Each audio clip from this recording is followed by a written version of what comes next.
Hello students, welcome to Shri Sai Mahavidyalaya. आज के lecture में हम न्यूमेरिकल क्रोमोसोमल एवरेशन के बारे में या न्यूमेरिकल क्रोमोसोमल म्यूटेशन के बारे में अध्ययन करेंगे। ठीक है, ये क्या है? क्रोमोसोमल एवरेशन का सेकंड टाइप है। इसके पहले मैंने first type structural chromosomal aberration के बारे में अध्ययन कर लिया है। ठीक है ना, जो स्ट्रक्चरल क्रोमोसोमल होता है उनकी संरचना में जो परिवर्तन दिखाई दे रही है। ठीक है, जीवों में पाए जाने वाले जो क्रोमोसोम्स है, ठीक है, उनके संरचना में जो हमें परिवर्तन दिखाई देता है उसे हम क्या बोलते हैं? स्ट्रक्चरल क्रोमोसोमल बोलते हैं। ठीक है, स्ट्रक्चरल क्रोमोसोमल को निम्नलिखित 4 टाइप्स में डिवाइड किया गया था। ठीक है, तो उनको मैंने डिटेल में अध्ययन कर लिया है। आज अध्ययन करेंगे हम न्यूमेरिकल क्रोमोसोमल एवरेशन के बारे में। ठीक है, तो न्यूमेरिकल मतलब समझ में आना चाहिए कि न्यूमेरिकल क्या होता है? नंबर्स। नाम से स्पष्ट है कि नंबर। ठीक है, क्रोमोसोम मतलब गुणसूत्र, एवरेशन मतलब विपथन या म्यूटेशन। ठीक है ना, तो मतलब विपथन या म्यूटेशन का मतलब होता है एक क्रोमोसोम्स का परिवर्तन, एक या दो परिवर्तन, ऐड होना, माइनस होना, ये क्या है? विपथन है, पतन इसको बोलते हैं। ठीक है ना, तो जो किसी भी जीव में अपन देखें, किसी भी जीव, ऑल लिविंग जीव, चाहे प्लांट्स हो चाहे एनिमल्स हो, तो उनके क्रोमोसोम्स में जो प्रेजेंट होने वाला जीन्स की संख्या है वो क्या होती है? एक निश्चित होती है, एक निर्धारित होती है। ठीक है, नहीं ऐसा नहीं कि कभी कम कभी माइनस, बट कभी कभी क्या होता है? म्यूटेशन की क्रिया के कारण उनके क्रोमोसोम्स में हमें परिवर्तन दिखाई दे रही है। ठीक है, उनके क्रोमोसोम्स के नंबर में हमें जो परिवर्तन दिखाई दे रही है वो क्या कहलाएगी? न्यूमेरिकल क्रोमोसोमल म्यूटेशन या न्यूमेरिकल क्रोमोसोमल एवरेशन कहलाएगी। ठीक है, तो इसको समझने के लिए निम्नलिखित 4 टाइप्स में डिवाइड किया गया है। पहला है डिप्लॉयड, ठीक है, सेकेंड है डिप्लॉयड, पॉलीप्लॉइडी एंड हेट्रोप्लॉइडी। तो सबसे पहले अपन हेप्लॉइडी के बारे में देख लेते हैं। हेप्लॉइडी का मतलब होता है सिंगल एन। ठीक है ना, डिप्लॉइडी का मतलब 2 एन होगा। तो जो भी मेल या फीमेल का कॉम्बिनेशन होगा तो उसमें 2 एन होगा। ठीक है, जाइगोट का फॉर्मेशन होगा जब भी तो 2 एन से होगा। ठीक है, तो सबसे पहले हम देख लेते हैं हेप्लॉइडी। हेप्लॉइडी में क्या होता है? सिंगल एन होता है। ये क्या होता है? इनमें पाया जाने वाला जो क्रिया, ठीक है, तो नॉर्मल स्मॉल प्लांट्स में हमें देखने के लिए मिलता है, या फिर नेचुरल कंडीशन में देखें तो जो पोलन ग्लैंड है, ठीक है ना, जब फर्टिलाइजेशन क्रिया होता है पोलन ग्लैंड बनता है। ठीक है, या पोलन वाले स्टेज में हमें सिंगल एन या हेप्लॉइडी कैरेक्टर देखने के लिए मिलता है। ठीक है, तो ये क्या था? डिप्लॉइडी था। डिप्लॉइडी देख लेते हैं। डाइप्लॉइडी क्या था? ये एक नॉर्मल स्टेज है, लगभग सभी में पाया जाएगा। ठीक है, जिनमें क्या होगा? 2 एन प्रेजेंट होंगे। फिर इसके बाद आता है पॉलीप्लॉइडी। पॉलीप्लॉइडी का मतलब ये होता है कि किसी भी जीव में प्रेजेंट होने वाला क्रोमोसोम्स, ठीक है, क्रोमोसोम के हेप्लॉइडी, ठीक है ना, या हेप्लॉइड क्रोमोसोम्स में या हेप्लॉइड नंबर्स में जो हमें परिवर्तन हो रहे हैं उनके संख्या में, चाहे वो कम हो या ज्यादा हो, चाहे लेस हो चाहे ऐड हो। ठीक है, तो इस क्रिया को क्या बोलेंगे? पॉलीप्लॉइडी बोलेंगे। एग्जांपल के लिए जैसे अपन ह्यूमन की हेप्लॉइडी देख लेते हैं। ये हेप्लॉइड ह्यूमन, ठीक है ना, जिनमें क्या है? हेप्लॉइड क्रोमोसोम्स की संख्या क्या है? 23 है। अब क्या हो रहा है? तो पॉलीप्लॉइडी की क्रिया हो रही है तो जस्ट 23 ऐड हो रहा है, या फिर किसी में 48 हेप्लॉइडी कैरेक्टर वाला है, 48 क्रोमोसोम्स वाला है, इनमें क्या हो रहा है? 48 माइनस हो रहा है। मतलब जितने इनमें हेप्लॉइड होंगे, ठीक है ना, तो उन हेप्लॉइड का जस्ट डबल होना ही क्या कहलाएगा? पॉलीप्लॉइडी कहलाएगा। ठीक है, तो ये क्या था? पॉलीप्लॉइडी था। अब अपन 4th नंबर में देख लेते हैं हेट्रोप्लॉइडी। हेट्रोप्लॉइडी को एक और नाम से अपन जानते हैं एन्यूप्लॉइडी। ठीक है ना, या सेकेंडरी पॉलीप्लॉइडी के नाम से भी जानते हैं। एक और नाम क्या है इसका? Secondary polyploidy.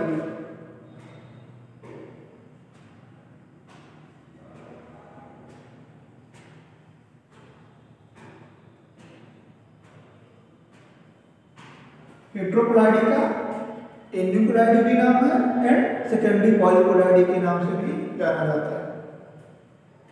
तो जो हेट्रोप्लॉइडी है इनमें पाया जाने वाला क्रोमोसोम्स है, ठीक है ना, कंप्लीट किसी भी जीव में पाया जाने वाला जो क्रोमोसोम्स है, ठीक है ना, या सेट है, क्रोमोसोम्स का सेट है, एक अथवा एक से अधिक सेट का परिवर्तन होना, ठीक है ना, क्या कहलाएगा, हेट्रोप्लॉइडी कहलाएगा, ठीक है। पॉलीप्लॉइडी में क्या था, हेप्लॉइड कैरेक्टर का था, ठीक है, पर जो हेट्रोप्लॉइडी है उनमें पाए जाने वाला जो क्रोमोसोम्स है कंप्लीट, किसी भी जीव में पाए जाने जो कंप्लीटली क्रोमोसोम्स की नंबर्स है या सेट है, ठीक है, उनमें एक या एक से अधिक कम या ज्यादा होना क्या कहलाएगा, हेट्रोप्लॉइडी कहलाएगा, ठीक है। तो हेट्रोप्लॉइडी को समझने के लिए निम्नलिखित 2 टाइप्स में डिवाइड किया गया। हेट्रोप्लॉइडी को समझने के लिए निम्नलिखित 2 टाइप्स में डिवाइड किया गया। पहला टाइप है हाइपोप्लॉइडी एंड सेकंड है हाइपरप्लॉइडी, ठीक है ना। तो सबसे पहले अपन हाइपोप्लॉइडी के बारे में अध्ययन कर लेते हैं। हाइपोप्लॉइडी का मतलब यह होता है कि लेस ऑफ क्रोमोसोम, मतलब क्रोमोसोम इसमें क्या हो रहा है, घट रहा है। हाइपोप्लॉइडी जो है उसमें क्या हो रहा है, क्रोमोसोम घट रहा है।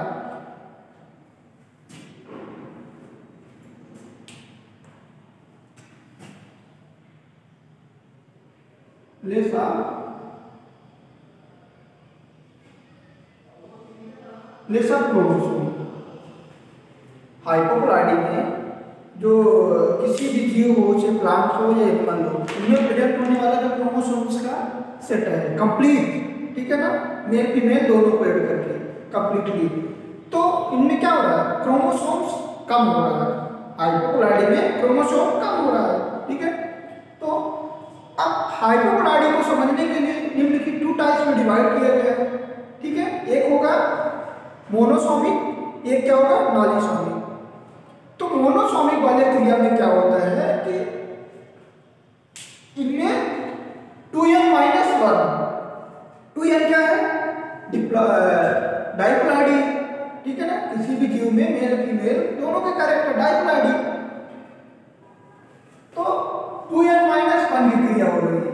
या जैसे इनमें x या y क्या हो रहा है, माइनस हो रहा है, ठीक है, x या y माइनस हो रहा है। इस एग्जांपल के लिए अपन ले लेते हैं टर्नर सिंड्रोम, ठीक है ना। x के एग्जांपल के लिए हम क्या ले लेते हैं, टर्नर सिंड्रोम के बारे में, ठीक है। यह कैरेक्टर क्या है, मोनोसोमिक, ह्यूमन में प्रेजेंट होता है। यह कैरेक्टर ह्यूमन में प्रेजेंट होता है। अपन एक एग्जांपल लिए हैं टर्नर सिंड्रोम के बारे में, ठीक है ना। टर्नर सिंड्रोम में क्या होता है, जो y की कैरेक्टर्स है, ठीक है, जो ह्यूमंस में मेल का कैरेक्टर है y, ठीक है, वो क्या होता है, एब्सेंट होता है। मतलब टर्नर सिंड्रोम का जो कैरेक्टर प्रेजेंट होगा ह्यूमन में, तो वह प्राणी ना मेल होगा ना फीमेल होगा, ठीक है ना, ना मेल होगा ना फीमेल होगा, ठीक है ना। ऐसा कहा जा सकता है कि एबनॉर्मल कंडीशन में फीमेल होगा, ठीक है, मतलब उनमें ओवरी डेवलपमेंट नहीं होगी, इनकम्प्लीट ओवरी भी होगी, ठीक है, एग का फॉर्मेशन नहीं होगा एंड स्पर्म का फॉर्मेशन नहीं होगा, ठीक है ना। तो क्या है, ये एबनॉर्मल कंडीशन में है, ना ये मेल है ना ये फीमेल है। ये कैरेक्टर किससे हो रहा है, टर्नर सिंड्रोम के कारण हो रहा है, ठीक है। इनमें जो x प्लस y है, तो y क्या है, एब्सेंट है, ठीक है ना, क्रोमोसोम मिसिंग है, ठीक है ना। तो ये क्रिया क्या होती है, इनकम्प्लीट ओवरी होती है। जो मैंने अभी बताया, जो नॉर्मल कंडीशन में फीमेल होती है उनमें क्या होती है, इनकम्प्लीट ओवरी होती है। जब इनकम्प्लीट ओवरी होगी तो उनमें ना एग का फॉर्मेशन होगा, ना एक फर्टिलाइजेशन होगा, ना वह कभी माँ बन सकती है ना कभी बच्चे दे सकती, ठीक है। मतलब उनमें दोनों के कैरेक्टर थोड़ा थोड़ा प्रेजेंट है। अब इनकी साइज के बारे में देख लेते हैं। जिनकी बॉडी की साइज होगी, लेंथ होगी, ठीक है, हाइट होगी, तो ये क्या होते हैं, नॉर्मल छोटे कद के होते हैं।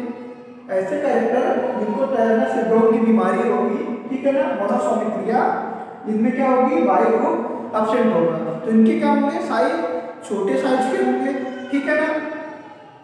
जो रिप्रोडक्टिव ऑर्गन्स है, अभी मैंने बताया कि ओवम ओवरी इनकम्प्लीट होंगे, तो रिप्रोडक्टिव ऑर्गन क्या है, अविकसित है, ठीक है ना। इन जीवों में क्या हो रहा है, रिप्रोडक्टिव ऑर्गन अविकसित है, ठीक है ना। फिर क्या है, इनमें जबड़ा, आप लोग देखे होंगे कुछ नेपालियन, ठीक है ना,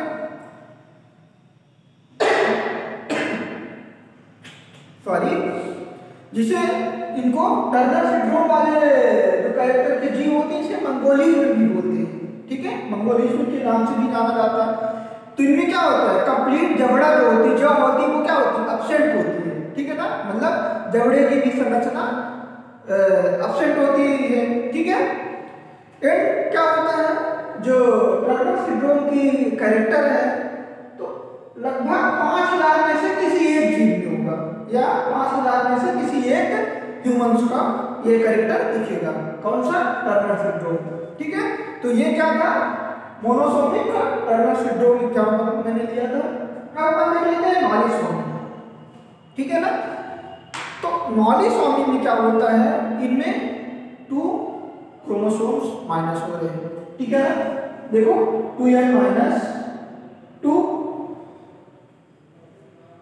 तो रीसियस नामक साइंटिस्ट एक है, ठीक है ना, जिन्होंने इसे गेहूं में अध्ययन किया, ठीक है ना। रीसियस नामक साइंटिस्ट हैं, ठीक है, जिन्होंने क्या किया, गेहूं के प्लांट्स में जब उनमें रिप्रोडक्शन की क्रिया होती है, ठीक है ना, गेहूं के प्लांट्स में जब बाली लगती है, ठीक है, आप लोग देखे होंगे नॉर्मल खेतों में जब उनमें फूल फल की क्रिया होती है गेहूं में, तब जो रीसियस नामक साइंटिस्ट हैं इन्होंने अध्ययन किया और बताया कि गेहूं के प्लांट्स में नॉलिसोमी की क्रिया प्रेजेंट होती है, नॉलिसोमी की क्रिया पाया जाता है, ठीक है ना। तो ये क्या था, नॉलिसोमी था। इनमें क्या हो रहा है, दोनों में लेस ऑफ क्रोमोसोम है, ठीक है। अब अपन देख लेते हैं सेकंड नंबर में क्या है, हाइपरप्लॉइडी। हाइपरप्लॉइडी में क्या होगा, हाइपर मतलब नाम से स्पष्ट हो रहा है ज्यादा, ठीक है, हाइपर मतलब ज्यादा, ठीक है।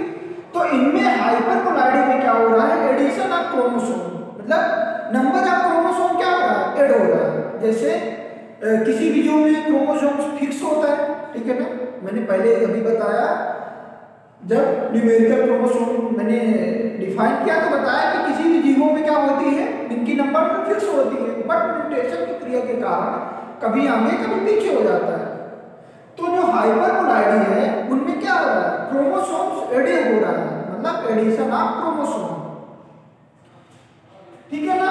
तो जो इनमें क्रोमोसोम ऐड हो रहा है, जैसे एग्जांपल के लिए ह्यूमन में 46 है क्रोमोसोम, उनमें ऐड होकर क्या हो रहा है, 45 हो रहा है, ठीक है ना, 47 हो रहा है, 48 हो रहा है। तो ये क्या है, एडिशन हो रहा है या ऐड हो रहा है। तो हाइपरप्लॉइडी को समझने के लिए साइंटिस्टों ने निम्नलिखित 4 टाइप्स में डिवाइड किया है, जिसको अभी हम समझेंगे। तो सबसे पहले है ट्राइसोमिक। ट्राइसोमिक में जो क्रोमोसोम्स है उनमें क्या हो रही है, एक ज्यादा हो रहा है। जैसे ह्यूमन है, ह्यूमन में कितने क्रोमोसोम्स हैं, कितने गुणसूत्र हैं, 46 है। 46 में एक अपन ऐड करेंगे तो क्या हो जाएगा, 47 हो जाएगा। तो जो ट्राइसोमिक है इनमें क्या हो रहा है, 2n+1, मतलब जैसे एग्जांपल के लिए किसी भी जीव में मान लीजिए ह्यूमन में 46 क्रोमोसोम्स हैं, ठीक है ना, इनमें क्या हो रहा है, एक ऐड हो रहा है, तो क्या हो गया, 47 हो गए। तो इनके कुछ कैरेक्टर्स हमें दिखाई दिए हैं, जिसके बारे में एग्जांपल के रूप में अध्ययन करेंगे। जैसे पहला है ट्राइसोमिक कैरेक्टर में डाउन सिंड्रोम। डाउन सिंड्रोम में क्या हो रहा है कि जो 21 नंबर का गुणसूत्र है, ठीक है ना, जो 21 नंबर का गुणसूत्र है वो क्या हो रहा है, डबल हो रहा है। मतलब जो हमारा 21वें नंबर का गुणसूत्र है, ठीक है ना, तो वो क्या हो रहा है, उसका डुप्लीकेट हो रहा है, मतलब एक बढ़ जा रहा है। तो कितने हो रहे हैं, 47 हो रहे हैं, ठीक है ना, कितने हो रहे हैं, 47 हो रहे हैं। फिर अपन देख लेते हैं पटाउ सिंड्रोम। दूसरा एग्जांपल मैंने क्या लिया है, पटाउ सिंड्रोम लिया है। पटाउ सिंड्रोम में क्या हो रहा है, जो 13 नंबर्स का क्रोमोसोम्स है, ठीक है ना, 13 नंबर का जो क्रोमोसोम है वो क्या हो रहा है, डुप्लीकेट हो रहा है, डबल हो रहा है। फिर मैंने लिया है third example Meta female. Meta female में क्या है कि जो फीमेल की कैरेक्टर है, ठीक है, जो फीमेल गुणसूत्र है उनमें क्या हो रहा है, 1+ हो रहा है। मतलब फीमेल वाला जो गुणसूत्र है, ठीक है, फीमेल गुणसूत्र क्या है, XX है, ठीक है, XY क्या है, मेल है।